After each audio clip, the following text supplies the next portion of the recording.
This episode is sponsored by football's ultimate survival game. Let's see who's the final one standing.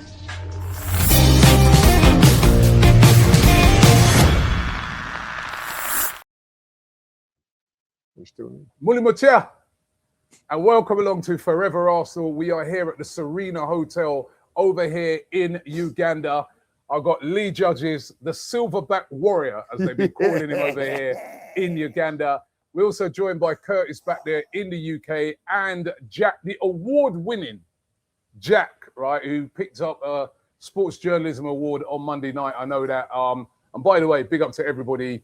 AFTV won a silver award there for best original content, right? That was actually for the content that we did in Sierra Leone. So that was absolutely fantastic. And we've got a great documentary that we're doing over here in Uganda. Look out for that. But we've been over here in Uganda for the past week. We did a watch party for the Arsenal versus Newcastle game. We did an unbelievable watch party last night right here at the Serena Hotel in Kampala for the Atletico game, Arsenal versus Atletico. And we're going to be talking about that on today's show, as well as looking ahead to the game against Fulham at the weekend. But first of all, guys, what's happening? How's it been? Hey. Well, it's not quite Uganda, I'll tell you that, mate. It looks like you're having a whale of a time. We're seeing the socials. I've been seeing Lee with the grillers. I've been seeing Ugandan fans with Lee Judges on the back of their Arsenal shirts. Unbelievable. Unbelievable, like, you know. Mad. But yeah, Jack, it's been mad out here, like, you know, it's been mad. Man, I don't know about Curtis, but yeah, it's not as good over here. Yeah, you know what I mean? I thought Fourever meant, you know, togetherness and that. You lot have got waterfalls in the background. I'm doing the school run and, you know what I mean, collecting shopping from Mazda. But yeah, by the way, Lee, honestly, man, that Newcastle watch along, I thought your head was going to explode, mate. I've never seen you that angry. We won 1-0 as well. I can't imagine if we drew. Right? You know what, Curtis, right? This is no word of a lie, right? After 3 minutes of the game, 3 minutes, he turned around to me and Steph, so he goes, that's it, it's done. The title race is over. After 3 minutes. Do you know what? I don't know how you felt about it, guys. So disappointed in that game because I really thought we was going to show and do something different and show a little bit more about us, but we looked nervy, we looked edgy, we didn't look good. Fast forward it 3 or 4 days to Champions League, which is a big pressure game as well. I thought we handled the pressure so much better yesterday. I don't know how you felt. And I was nowhere near as tense last night as I was on Saturday. I have to say that. Yeah, well, listen, Saturday, we know that game's kind of past now, and we're going to look ahead more to the sort of Fulham game. But I do want to speak to you guys about last night's game. We watched it here, as we said, at the Serena Hotel in Kampala in Uganda. The fans were absolutely amazing. The setup here, guys, honestly, it was absolutely unreal. Like, as good a setup as I've seen anywhere in the world. It was absolutely incredible, right? The fans are in there. We were expecting, and as you all just said, we thought we played really well. But you know what? I'm going to dive straight into it before we get stuck into more of the game. Both me and Lee have woken up this morning, and we still cannot work out how the penalty decision was overturned. For me, when I watched it over here, it looked like a nailed-on penalty. He's caught the player. The referee's giving it on the pitch. We see Simeone jumping around. We see them surrounding the referee, their players. We're thinking, what are they doing? You know what I mean? It's a penalty. You know what I mean? You can see from the replay, he stepped on his foot. But then they go to the screen and overturn it. And I still can't get my head around it. Now, maybe you guys, you know, we're watching it with a lot of people. There's a lot of excitement around. I don't know. What did you guys make of it? You're been able to analyze it better. Did you think that was a penalty last night, which could have resulted in Arsenal winning that game 2-1? Yeah, I mean, it was more the thing of, did I think it was a penalty at first? I wasn't 100% sure. I did think it looked soft when it happened, but then I saw the replay, and he's caught his boot. Like, there's no doubt about it. You watch the replay, he stood on his boot. And with the way penalties work in Europe, it sort of seems that, to me anyway, I thought the fact was no matter how soft, they sort of just give them. We've seen it with the handball rule being a bit different in there. Seen a few cheap penalties in Europe, especially even this season, even this campaign. So when he gave it, I thought, oh, that's it. I was already like celebrating the penalty. I saw the replay. I thought, oh, they can't overturn this. Like, I wasn't even worried. I wasn't I saw him starting to go to VAR. They're asking for VAR, but similar to the Ben White one, when they went to VAR for the Ben White one, I sort of already accepted, oh, they're 100% going to give, just because of the way they. And I wasn't angry at it. Yes, it's annoying, and yes, it's frustrating because, you know, Ben White can do nothing about it. It's hit his shin and bounced up at his arm. He's sort of leaning. He can't chop his arms off. There's nothing he can do, but they're consistent with it. They did it at Bayern Munich PSG game. Similar thing happened. It's hit his arm. He couldn't do anything about it, but they give them. So you can't complain about it. If it happened happened for us, we would have got one too. But yeah, the Eze one, I was so confused because, you know, even Premier League Europe, we're always told VAR is there for clear and obvious errors. That means if Eze's foot wasn't stamped on and he got overruled, you'd go, yep, fair enough. Wasn't a penalty. He didn't touch him. But he did touch him. And the referee's seen in live time that he has touched him. So I don't see where the error was. What's the error? If the error is there wasn't enough force in the stamp, how can a guy in a room miles away tell how much force there was? Because the referee stood 2 meters away and he's saying there was enough force. But the guy in VAR is saying there isn't, because that's the only thing I can think of, because he can't say there wasn't contact because there was. They can't say he got the ball because he didn't, as they knocked the ball past him. So the only logical thing that they could have, you know, done it for was there wasn't enough force. But I don't get how you can see that. And when you go into the atmosphere, the pace of the game it is being played at and stuff, I don't see how a guy in the room miles away can see that. And then you get to the VAR decision and it's farcical. I mean, we deal with Arteta getting all the hate in the UK press just because he stepped 1 centimeter out of his box. But Simeone, he was basically the referee last night. Yeah, anything he said goes. It's his castle. We do as he says. He's allowed to shout at referees. He's allowed to run out his technical box. He's allowed to pressure the VAR man. And nothing said of it. He didn't get booked, to my knowledge. I don't think he even got a yellow card. So yeah, it was disappointing, man. It sort of leaves that bad taste in your mouth because I was happy. Like, I think if you said before the game you come out there with a draw, I wouldn't be too fussed. I think it's a tough place to go. The atmosphere, by the way, incredible. Obviously, I was only watching on TV, but unbelievable. And I see a few people say it's one of the best atmospheres they've ever been to in the away end. Toilet rolls everywhere. Yeah, I'm not sure what's going on there, but yeah, it looked amazing. So yeah, to leave with a draw and still feel that in the back of your head of like, oh, we should have won that is a bit annoying. But hey, what can we do? VAR again. Yeah. What do you? Yeah, I was going to say. Well, yeah. So for me last night, that was everything that's wrong with VAR for me. The referee is supposed to be the one in control of the game, like you said, Jack. He's 2 meters away. He gives the penalty. And then it goes to VAR. Even the fact that VAR are sending him to the screen, surely VAR should have said, we've seen the replay. There's nothing really wrong there. Just stick with your decision. The referee 100%. Then watches the replay 13 times, people. 13 times. If you've got to watch a replay 13 times, that means you're not sure. Because he should have looked at that 1 or 2 times if he thought he was wrong and gone, oh, not enough contact. The fact he watched it 13 times is obviously thinking, oh, I'm not sure, not much contact. Simeone's shouting at him. The refs are...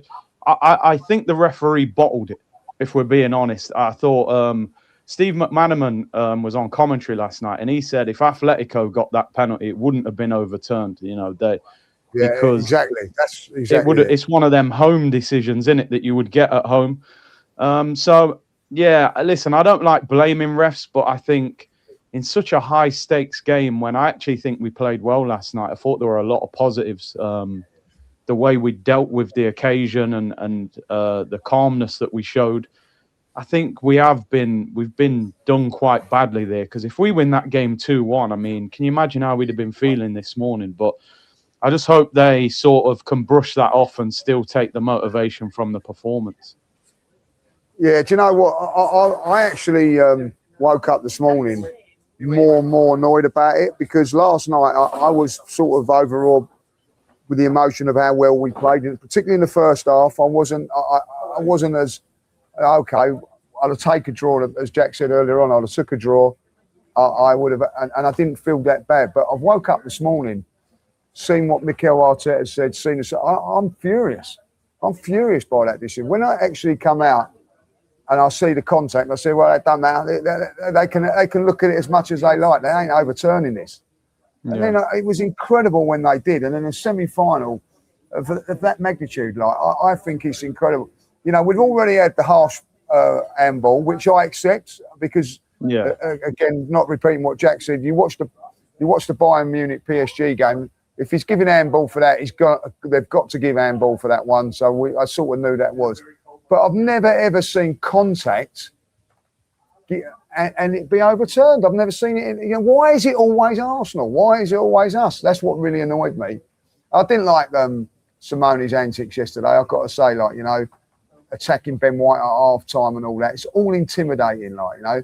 Apparently now we've been told, I don't know if you've heard this, guys, that he only walked half the pitch as well. All those sort of things. That's why in the first half, everyone just kept slipping over all the time. Yeah, remember right at the start of the game, I think it was in Capia, innit? He slipped over. Slipped over. Yeah. And they had done it. So I look at it and just think, like, you know, and you know when people go on about, oh, you're champions of Europe and this is the best, it's not. That's why I don't think it's the greatest competition, because a decision like that ultimately can knock you out of a competition that you don't deserve.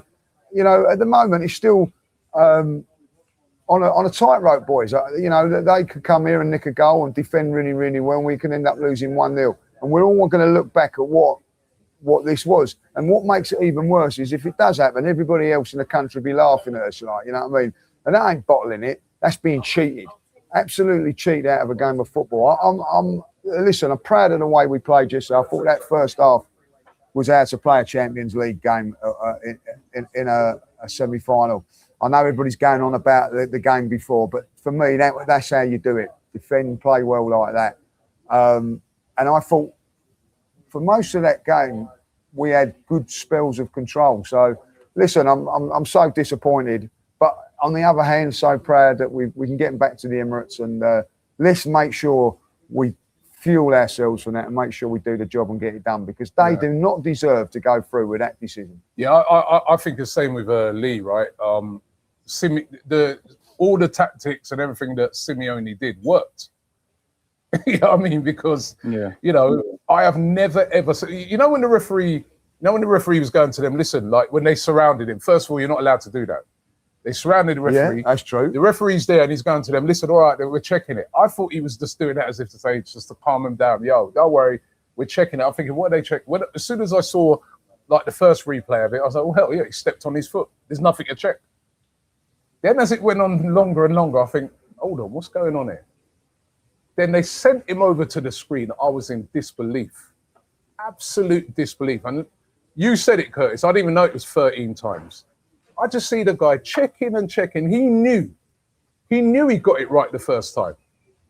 But obviously, you know, we've all been to that stadium. It's an intimidating atmosphere. They got into his head, and the referee completely bottled it, just like you said. And that referee shouldn't be refereeing anymore. And the VAR team for that game, they shouldn't be refereeing any more Champions League games, right? Because basically, they wilted under the pressure. There is definite contact there. The referee got the decision right in the first place. There is no way you can say that is any clear and obvious mistake. The contact is there. That should be given. And I understand why Arteta's upset, and you can understand why all the Arsenal fans around the world are upset with that decision. Arsenal should have got a penalty. And like you said, Curtis, if that was the other way round, 100%. There is absolutely no way on this earth that referee or VAR would have overturned that. Absolutely no way. I'm 100% sure. So we can feel very hard done by today, but what we got to do is next week, when we get them back at the Emirates, we got to use that, as you said, Lee, to fuel us. I think the crowd are going to be remembering that. I think the players are going to be remembering that. And I think we can beat them in that second leg. I thought we controlled that game. We controlled most of the game. There was a few hairy moments at the start of the second half. But in general, I thought we controlled the game. Do you know what's? I don't know about you guys. What's frustrated me more than anything was that the referee's 2 yards away from it. I've seen the clips. Like he's 2 yards away from that. He sees it. He gives it. So what the hell are people that are not even in the stadium getting involved with? Like, you know what I mean? This VAR now is ruining football. It's ruining my enjoyment of it. Like, I watched a spectacular game the night before. Anybody in the world tell me that's a penalty? And like, this one thing about the referee yesterday, I will say, he never gave that handball, and he gave the penalty. It was VAR that forced him to change his mind. And I get what you're saying. He buckled under the pressure. He Buckled. did. He should have turned around and said, "No, there's contact. I see contact. I'm sticking with my decision." Yeah. Even the handball, right? That handball in England never given. Wouldn't be given because it actually hits his thigh and hits. There's absolutely nothing to do about it. But listen, we all, even watching it, accepted it straight away because we're like, they get given in Europe, right? So that one we're cool. But that other one, that's shocking. But listen, I don't know what you guys thought. Overall, you know, we moan a lot about sometimes our style of play. I think in Europe, that style of play works perfectly. Yeah. Controlling a lot of the game, and then when you get the chances, try and take them. And I thought we played well last night. I don't know what you guys thought. Yeah, I thought we played well. I mean, we weren't like exhilarating, as you said, sort of our usual style of play. But yeah, I do think it suits European ties, especially two-legged ties where you've got to be a bit more cautious because there's a whole other 90 minutes where things can swing either way. You know what? I thought Saliba had it, apart from that one spell where he tried to dribble it out, I thought Saliba had a good game. I thought David Raya again. I mean, that Lookman chance, Lookman should have done a bit better, but, you know, you've got to save it, and he did. And I think he offered a bit of calm and composure.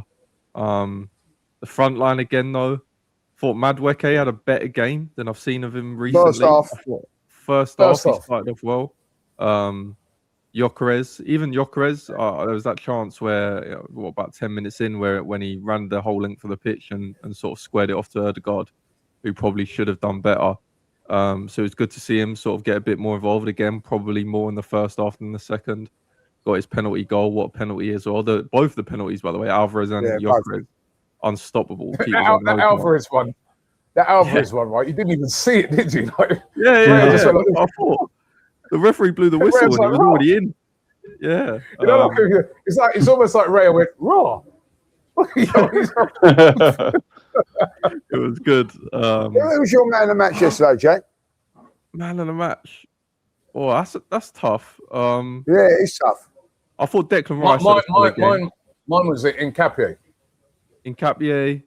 Thought he was all right. Maybe could have offered a bit more going forward, but that's not his game. But Jack, he put a couple of great balls into the box in great areas. He did. And no one was on the end of it. I thought he played good. You know what we do sometimes? We're a big fan of doing this is we'll put a ball into the box knowing that there's no one there. And sometimes I feel like, you know, I don't know why we're doing it, but I do agree. Nketiah had a good game. I thought Declan Rice played more of that 6 role last night. Zubimendi was a bit higher last night. Thought he had a good game. He controlled a lot, broke up a lot. I thought Eze was good when came on. I see a couple people criticising him, but I thought when he came on, he was really good. There was a couple turns at the halfway line. He was quality, and obviously he won a penalty, which should have stuck. So he did his job when he came on. I mean, the only player I'm sort of critical of is Ben White. I thought towards the end of that game, especially that spell that Atletico had, I thought he was getting put in a bit of a blender. He looked a bit... He got tired very quick, didn't he? I felt like he done okay in the first half, but second half he tired very, very quickly. Yeah, he looked a bit out of depth in that second half. And, you know, I thought, even when Mosquera came on, I thought he was quite good when he came on. He nearly scored with his first touch and looked a bit more, you know, technically assured, a bit more, you know, calm under pressure. Obviously, fresh legs definitely helped that. But yeah, it'd be interesting to see who plays right back in the next game. But yeah, man of the match, I'll give it Declan Rice if you want one. Declan Rice. Yeah, no, I agree with Rob. I think Nketiah was man of the match. I thought rock solid. I mean, Simeone took his son off at half time, who was playing right wing. So that shows you how Nketiah was playing. And like I said, he put an unbelievable ball in that second half, all the way across think Jesus was on at the time. I was a little bit surprised Jesus came on for Gyökeres. I thought, 25 minutes to go, game's in the balance. Jesus, we haven't really seen nothing from him up front for a while. Noni was fuming when he came off. He's slamming the chair and that. I don't know about you. I mean, Saka did not look fit to me last night at all. He looked like he was really struggling physically, and they just kind of barged him off the ball a few times. Reading this morning that Odegaard had a knock. Apparently, he was getting treatment at half time and then obviously dragged him. So that's why he looked so upset when he came off. Yeah, again, I mean, he'd done a whole interview before the game, didn't he? And obviously, it looks like he's got a knock. Listen, the left-hand side was the usual. Martinelli was like, come on, do a bit more. I felt like Martinelli wasn't really running at the fullback. He's drifting inside a lot. You know what I mean? I've said loads of times, like, go on, knock it past him. He didn't really run at him. And Trossard came on and did what Trossard's been doing for the last few months. He was, not up to standard. But listen, I woke up this morning feeling positive because I kind of looked in. I thought, you know what? You get them back to the Emirates, we can beat them. Now, don't get me wrong. I thought for 25 minutes in the second half, they really pressed us and put us under pressure. Lookman should have done better. Griezmann hit the crossbar. But I'm quietly confident that we can beat them. We're missing Timber. We're really missing Timber at right back, man. We said that this morning. Worried about that now because Arteta's still saying that, he's not in full training. So even if he was to return, is he fit enough to play in that game? Possibly not. I think we're going to have to make some changes at the weekend because I just think team looks tired. Even after the Newcastle game when we won, you saw players laying on their back and I thought, wow, this team's a little bit drained of energy. But I think the last week's been a positive for us. Beat Newcastle, even though we didn't play great. Got a good result against Atletico. I think we can beat them in the return. And then massive game against Fulham at the weekend. So I feel quite quietly positive. But I do think we're going to have to improve a little bit in attack because outside of the penalty, we still didn't create that much last night from open play. Maybe the Odegaard chance where he should have shot. So I think we got to go up another level. But I think good things to build on, I think. I agree. I think it'd be really interesting now because he's got it wrong on more than one occasion, this game in between the two Champions League games. The defeat against Aston Villa at home, the defeat against Bournemouth. This is an important time for him to get it right. He has to get this one right. I think that he has to make changes. What changes, I don't know, but I think there's got to be some changes in the team. I think Mosquera will come in there, I wouldn't try and change the back four. If it's me, I'm leaving out Zubimendi for this one. It'll be now we don't know about Odegaard. All right, my midfield with say Odegaard's out. I'm going to go Declan Rice, Miles Lewis-Skelly, and Eze. Give it a bit of a freshening up there. Up front, Gyökeres has got to start now again, and I'd give Madueke another go after what I see in that first half if Saka's not quite at it.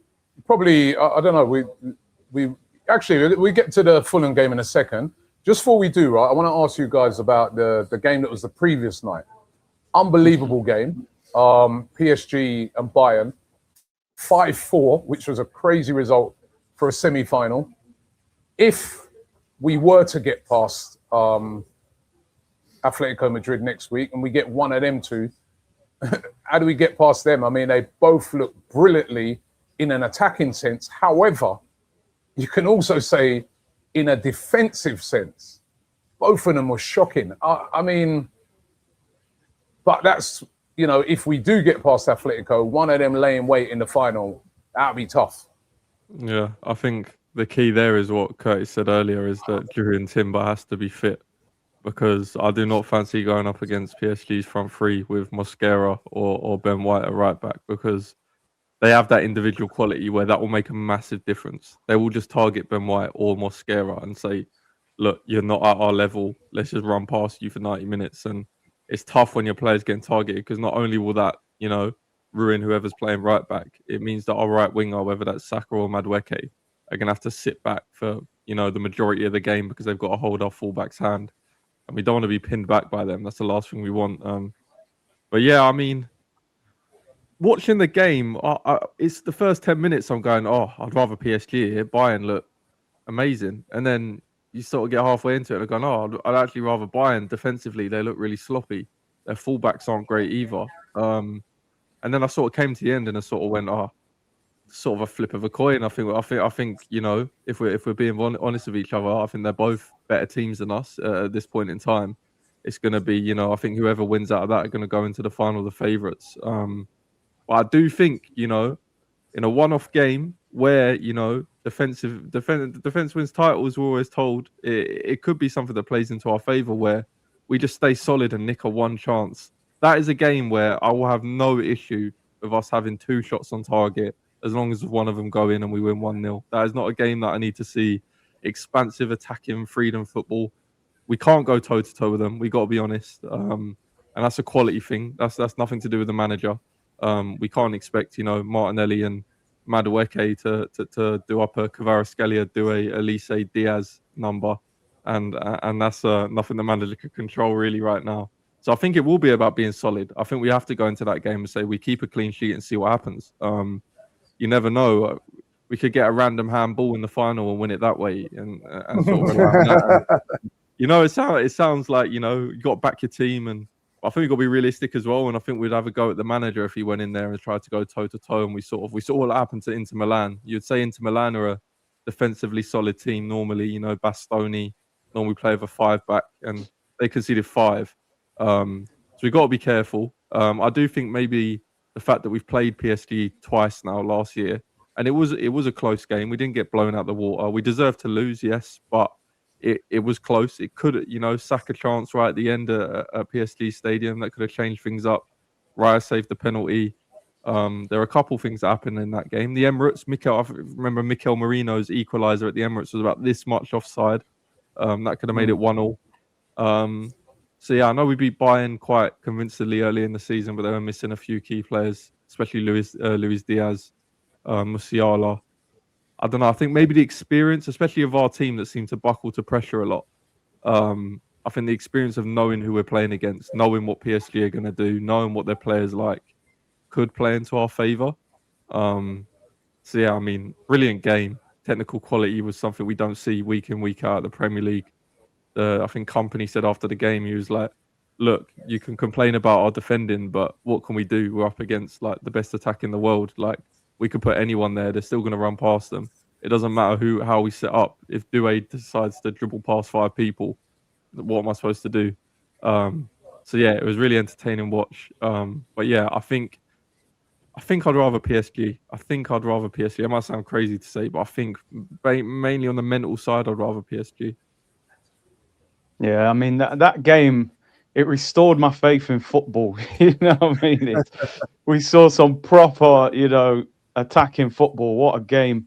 I'm slightly different. I think I'd rather play Bayern Munich. I just think PSG, the way they attack is just crazy. The fullbacks as well. Saw that Hakimi, they reckon, will be out next week, so that's a massive loss for them in the return leg. But listen, football's a strange game. I did a watch along for it, and everyone was in the chat going, "Yeah, we can't compete with these. They'll beat us in the final." And well, styles make fights, man. It's like boxing, isn't it? Sometimes the guy who just throws the jab, he wins on points. You know what I mean? So we've played both of them teams recently, and none of them have battered us, have they? We beat Bayern, we beat PSG, we lost to PSG in the knockouts where it was close. Donnarumma probably won them that semi-final, to be honest. So you've got to be in the final, and you never know what happens. You can't be fearful of them, can you? Anything can happen in a final. A red card, dodgy penalty. So I just want us to be there. But for me, I don't know about you boys. I think the key to our season now is Eze. Genuinely, I think he's the difference maker. I think he's the one attacking player that looks like he's in form. I mean, even yesterday, he got caught a couple of times where I was, a bit angry with him. But even that time where he just turns that Cardozo in the middle and just drives forward, and he just glides past players, man. I just think he's the one attacking player in our team at the moment that looks like he's in form. I mean, Arteta said before the game, because I was moaning before the game, why is he on the bench? And I think Arteta said he wasn't 100%. So I think Eze is the key for us moving forward. Yeah, I agree. I think like Eze has really come on the last few games. I'm going to say it now. I thought Arteta was positive with his moves yesterday. I know like Trossard didn't do that well, but I thought Jesus done okay when he come on. I thought he looked okay, and I felt that what he tried to do was freshen it up and go for it. I felt another 5 minutes, I think we might have got the goal. I think we was right on top at the end there, like, you know. So, and listen, when it comes to I don't care. We ain't through yet. But let's get ourselves through next Tuesday, and then we can have a little debate who we get in the next round. That's how I feel. Like this tie is not over. I would say it's 55-45 in our favour, not maybe even less than that. Like, I think it's. I think that they're going to be dangerous. They're going to be hard to break down, and they will carry a threat. So listen, at the end of the day, we've got to get through. Get through. Yeah, I mean, listen, right. I don't think it matters who you get. I think both of them are top quality sides. If we get through, we got like Lee says, we've got to get through our thing first. But the one thing I would say, I loved the game. It was an unbelievable game to watch as a neutral. If I'm a fan of either of those clubs, I'm thinking, boy, one of us conceded 5, the other one conceded 4 in a semi-final. And I know Vincent Kompany said that, but if you look at some of the defending, I mean, Dembele he should have had a hat-trick. He had 2 one-on-ones after about 15 minutes of the game because basically Bayern just flooded everybody forward. There was nobody at the back. I couldn't understand the tactics of either teams when it came to defending. And, you know, football is not just about all-out attack. You've got to defend as well. And if you're playing against a team you're up against Kvaratskhelia, Doué, Dembele, you've got to have players to mark those guys. You can't just have everybody up front. And then when they get the ball, they've got like, one-on-one situations every time. Or there was one time, I think, right, where Bayern had like a 4-on-2 on PSG. I mean, I think, like you said, Curtis, very well there, styles make fights. You basically had 2 fighters there in that game that are attacking machines, and they just went for it, and it made for an incredible game. But the reality of it is, right, is stars make fights. They play against Arsenal. We wouldn't play as open. I think, again, the control thing would suit us. But they were exciting to watch. You can't deny it. If I'm a neutral, I want to watch that every week. But I'm not a neutral. I'm an Arsenal fan. And whoever we get in the final, you just got to put a tactic together to try and contain the attacking players. And then when you get those chances, I mean, it might suit a Victor Gyökeres in behind those sort of defenses, you know? So, but like Lee said, we've got to get there first. But let's just park all that to one side for a minute, because at the weekend, the pressure builds again. Fulham coming to the Emirates, decent side Fulham, right? You know what I mean? We know that they're a team that can hurt us. They've surprised us many a time in the past as well. We have to win the game. A draw's no good, right? The pressure will be back on big time. How do we approach this game, guys? And also, I want to ask you guys this, because there's been a lot of debate about the crowd being too nervy in these games and that transmitting through to the players as well.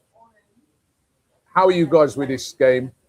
And again, we sort of addressed it a little bit earlier, but who plays in this game for you? I mean, you're surely going to have to make changes, because following that up, there's another big game in the week against Atletico. Yeah, I mean, the nervous comments are sort of, I don't know how to handle it, because at the same time, like, people, you know, have moaned about the crowd or questioned the crowd. Have we got enough energy? And, you know, look, we're never going to be PSG ultras. Like, it's just not an English football thing. And that stands for Arsenal, for Chelsea, for West. None of the clubs have got PSG ultras that are singing no matter what for 90 minutes straight. It's just not going to happen. With the nerves, I mean, it's a team that's not won a title in 20 years. A lot of the people in that stadium might not have even seen us win a title before. So of course there's going to be nerves. But one thing that doesn't help is that, especially against Newcastle, when the sort of energy going into the game is how many are we going to score? Can we score this many? Goal difference? And you're 5 minutes in, and the ball hasn't left David Raya's feet. Of course, the fans are going to sort of be like a bit of a a downer, you could say. So it's tough. I mean, the players are there to get the fans excited at the end of the day. If we're 10 minutes in against Fulham, we've had 5 shots, Yockers is at the bar, and the ball's in their half, the team are going to be up for it. I mean, look at Atletico yesterday. We dampened their crowd by just keeping the ball in the first sort of 20 minutes. And then as soon as they got that penalty goal, they came alive again, and it really energized the team. So it is important that, we do get behind them. And, if one referee decision doesn't go our way against Fulham, don't just drop completely and get behind them. But at the same time, I'm fully understanding that nerves are going to be there. And it's a thing of, that's something that we'll get over after we get our first, major trophy under this manager. If we're going into next season after winning a Premier League, I'm sure the fans won't be as nervous at all. Yeah. But it's just a situation we're in. I'm sure some of the Leicester fans were nervous when they were going for their trophy. It's natural that it doesn't matter how well we're playing, the nerves are always going to be there. But I do think, the sort of stuff, including myself, including all of us, maybe that we sort of overanalyze, and, I can sit here and moan about Madueke and, attacking football, this and sort of things. But I think for that 90 minutes, whilst you are in the stadium, just back the team. It is what it is. If you want to come outside after the stadium and, jump on a fan cam and moan about the manager, completely fine. Like, well within your rights. But I think for that 90 minutes, you get behind the team. And even if it only makes a 1% difference, if you were told you can make a 1% positive effect on this team to help them win a game, you'd do it if you're a fan, you know what I mean? So it's tough. It's not as black and white as just go in there and sing louder. It doesn't work like that. We're humans. Emotions are always going to play into it, nerves, etc. But I do think, some of the groaning and that maybe that's come about lately, we could do without. Everyone's entitled to their opinion on how we play, but look, there's 3 games left coming up to. All we want is a trophy at this point. I don't think no one cares how we play as long as we win the trophy, and we're in a position to put ourselves in where that could be possible. So yeah, I think Fulham themselves, let's not forget they've nicked a few results off us over the years. I remember the one where I think it was last season where Saka scored in the last minute and it got ruled out for offside and we dropped points. And going back from the season before, we might have dropped points at home. Calvin Bassey. So yeah, it's not going to be an easy one. You got a couple ex-Gunners in the team in Iwobi and Smith Rowe. Hopefully, they're feeling nice and don't want to turn into Ronaldinho on the day. That would be definitely helpful. If Leno wants to let one in at his near post, I won't complain. I'm sure the Arsenal fans will remember that for a while. But yeah, I mean, in terms of the team, I think there has to be changes. Not that I would want to change, but it's the situation we're in. I think Simeone said last night he could tell that our players look fatigued at some point due to the pressure of going for the Premier League and the Champions League. And if the manager of the opposition team is seeing that, then it's obviously, something that's happening. I think the big changes would be right back. Ben White can't play 3 90s in 7 days. It's impossible. So Mosquera is going to have to come in. The front line, I don't know. I mean, Trossard comes in for me, not off form, but off again. Martinelli could do with a rest in terms of we're probably going to play him against Atletico. On the right, it would be something that I want to play Dauman, but we haven't been playing him. So maybe to throw him in a game. Let's not forget this is an important game. This 3 points means as much as the win against Atletico.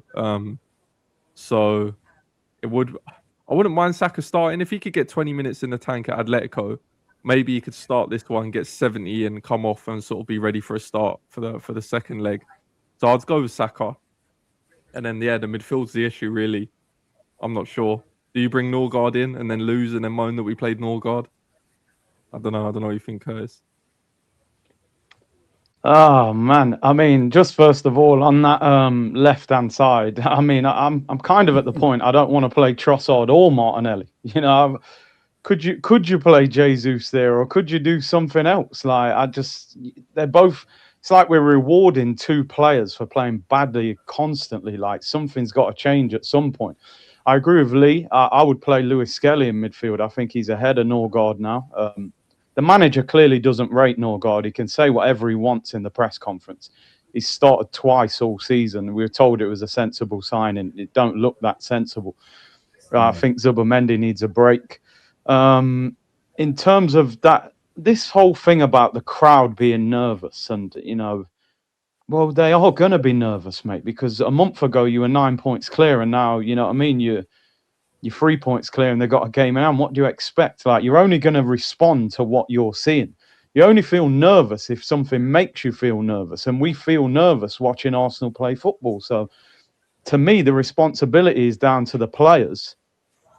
We went 1-0 up after 9 minutes against Newcastle. We went, okay, we scored a brilliant goal. We go and score a couple more now, and we never really look like scoring. So, of course, you're going to be nervous at 1-0.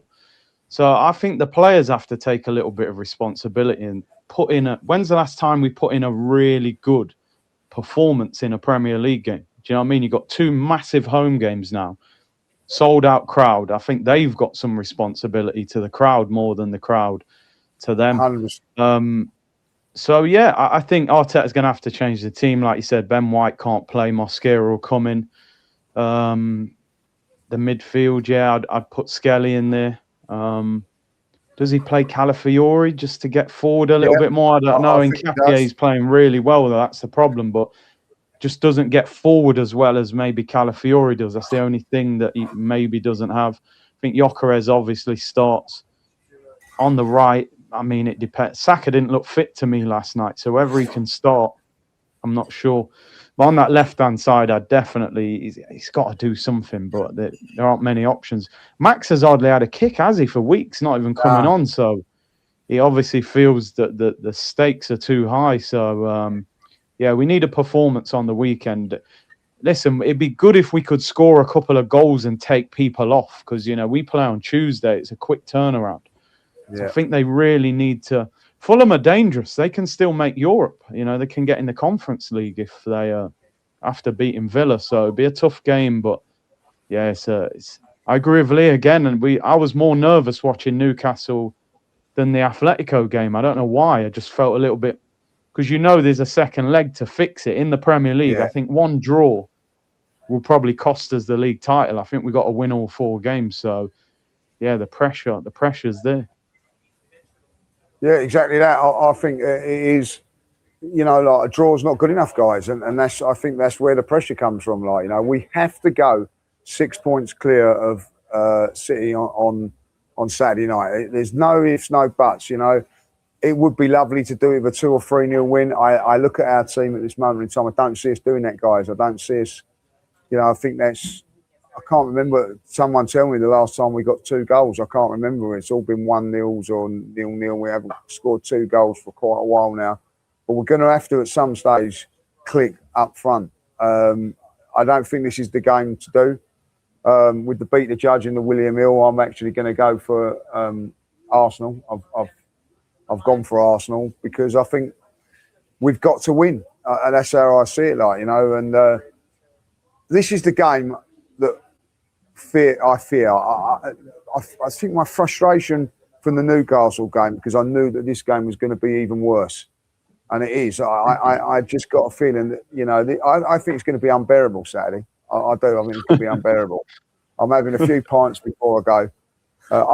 He was gone after 3 minutes, as I said. In the Newcastle game. I didn't have a drink. The Ugandan people were here. They were looking at him like this. I had a nice couple of cold beers yesterday, and I was a lot more chilled. But I do think that is because of the circumstances. I really do. And 5:30 kickoff. I think where the last time we played Bournemouth, it was 12:30. I don't think that's a good one for the fans to relax and everything. 5:30 is more better. Isn't it? Yeah, I think 5:30 is a little bit better, but you wouldn't have thought so. After the Newcastle game. Listen, we've got to get over the line, And I was saying this to Robbie earlier on. If we can get a result against Fulham, that bounces us to the next game. But if we weren't to get the game against Fulham, how would we go into that game, So listen, I do think us fans have got a part to play. I really do. I think that we go there on Saturday, we energise the place. But once we've energised it, which I think we have done in the past, then the team have got to respond to that. I don't think that they have done in the last couple of games. So let's all be up for it. Let's hope the team respond, and hopefully, like, what we want is when we go 1-0 up, is then get 2, and then we can just, maybe the crowd can relax. I don't know how you was feeling. It's in my back of my head all of that game. They're going to nick one. And realistically, Wizard should have scored at the end. He should have, and that would have ended our title hopes. So don't let that position happen. Force us to win and get us over the line. So I do think Arsenal will win, but I don't think it'll be pretty. Yeah, I mean, like, going on the whole thing about pressure, but the fans and that, the one thing I would say is that if we're asking players to be brave, so we like play forwards, like what we saw Eze do when he came onto the pitch yesterday, play forward, but it is a risk taking. So if he does give the ball away, and then we then moan and groan over the top, then the next time he gets the ball in that position, he's going to think twice about doing that, because he's going to be like, oh, the crowd are on me, sort of thing. So that's the one thing I'd say. But where I really agree with what Curtis said, those players also got to energise the crowd. You're right. At game on Saturday, we're 1-0 up. And it's always like we went into our shell after that and just invited on loads more pressure. That's then led to more nerves and more. I really would like to see Arsenal go out there and be a bit more attacking this week, be a bit braver in their performance. I don't think it's sustainable to just every single week just get that goal and then just hold on. You know what I mean? I'm just looking on it and saying, you don't think so? You said the word. Sustainable, I'm actually going with that. I'm actually going with that for this week, because what I've seen. 9 months he's been fighting it. No, but I've been fighting against it because it's been getting weird. But I'm just saying that at home, away from home, I'm cool with that style of play, sort of, controlling it and that. But at home, if you want to get the crowd on side, we were 1-0 up on Saturday, early in the game. I'm like, go for the second goal. And we didn't. We just sort of, it was a strange performance by me, for me, because we just did nothing after that, did we? No. And then that just invited them on. They didn't really do anything either. We did kind of control the game, to be fair, but they got that one chance at the end. Whereas if we get a second goal now, you score a second goal in that game against Newcastle, probably won that about 3-0. Because I thought they were really poor, Newcastle. But we just didn't attack them enough. So I want to see a more attacking display from Arsenal come Saturday. And I would make some changes. I would bring in Mosquera on the right-hand side. I would bring in Calafiori as well. I think Nketiah, I would. He got through so much work against Atletico, and we need him for that Atletico game, right? So I'd bring in Calafiori. I think Calafiori as well, like you've said, Lee, offers a little bit more in attack. Lewis Skelly, what were we saying with Lewis Skelly? What, play Declan Rice as a defensive midfielder and play Lewis Skelly? I'm not against that either. I'm not against that at all, because I think he'll drive through the midfield. I'd have Eze in there from the start. I think, like exactly what Curtis said, he's looked a threat every single time he gets on the ball, right? So I'd have him. I'd start Saka. I think we've got to get him back motoring. We've got to get Saka. If we're going to win things this season, we need him. If you noticed last night, he was pretty poor, I thought, but the passing that should have led to the penalty came from him. You know what I mean? Yeah. He's a guy that can produce moments. We've got to get him back motoring. Gyökeres down the middle, and then like on that left-hand side, like Curtis said. Right, there are two of these. Someone said to me after a game about a month ago, he goes, Robbie, we should start with 10 men and then bring one of them on, because both of them, they're only good off the bench. Right? Why not try Jesus on that left-hand side? Yeah, I've got to try something. Is it you who said that? Yeah, I'll say I'm for that. Try Jesus there. See what he can do over there on that left-hand side. Because neither of those two are working on that. Like you said, Curtis, last night, Martinelli never went past his man once. Is he under orders, though? I think because we're away, Champions League semi-final, I think he may have been under orders a little bit, though, There was one time he could have drove and he didn't. He had to drive past Arteta, like, you know what I mean? Like, and he thought, well, better not do that, like, you know. So I don't know. Maybe he was under orders. Listen, I'm up for trying Jesus there. I'm up for just trying Jesus there. Would you? Any of you guys? Why not? It can't get much worse. Did all right. Yeah, I mean, all he'd have to do is beat his man once, and then we'll be happy, wouldn't we? So I mean, just I don't know what the answer is. We could sit here and chat for hours and hours and hours. I don't think we're going to know what the answer to that left wing is. Yeah, a more attacking performance against Fulham, a more braver performance against Fulham, and I think 5:30 kickoff. You'll have all the fans on side. Win that game by a couple of goals. That then, like you said, we go flying into that Atletico. We're then carrying into it all the ill feelings we've got towards them from what happened against that penalty decision. And that could be the momentum push we need going for the rest of the season.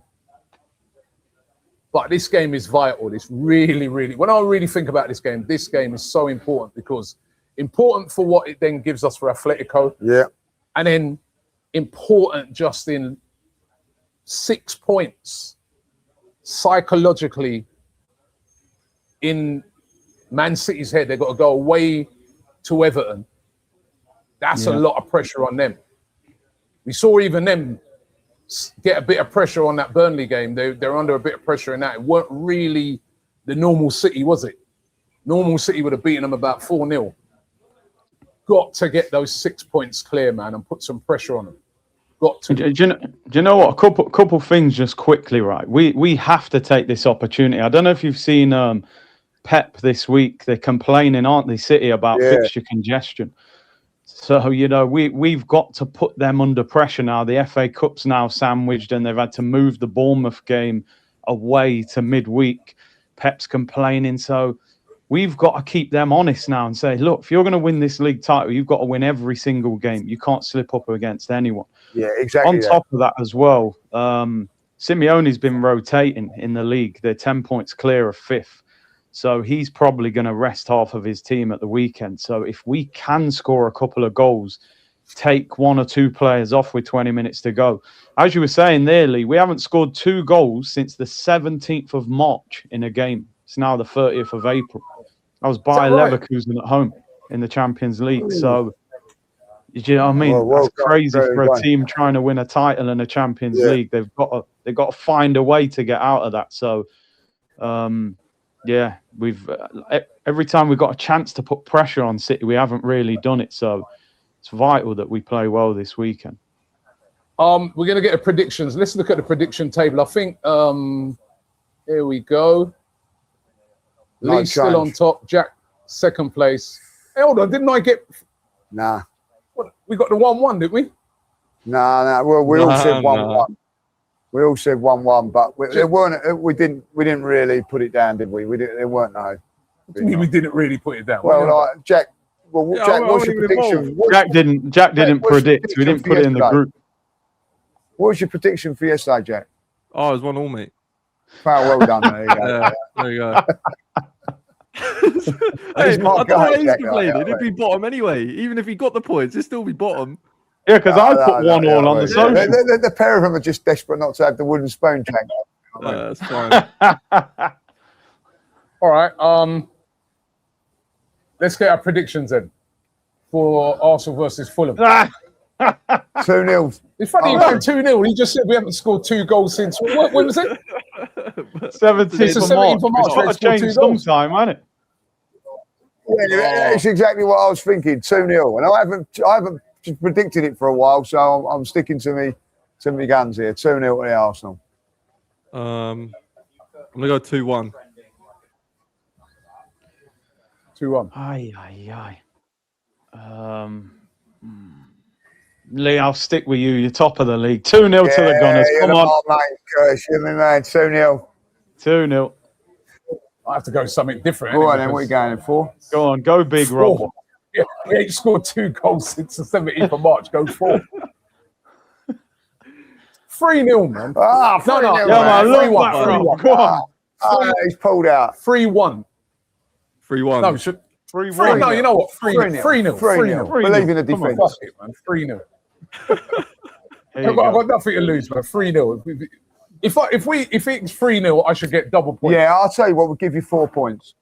Yeah, go on. No, I can't have that, man. I'm fighting for relegation. You know what I mean? Oh, you are wicked. All right. Should we just get quickly our comments of the day? Oh, I haven't got one because we didn't do a podcast last time, man. Hey, You got one? Anyone got one? I actually got one. go on. Just one quick one. Go on, we'll just do Rob's one. Like, give him a point. Yeah, go on. No point though. No point, no Curtis. No.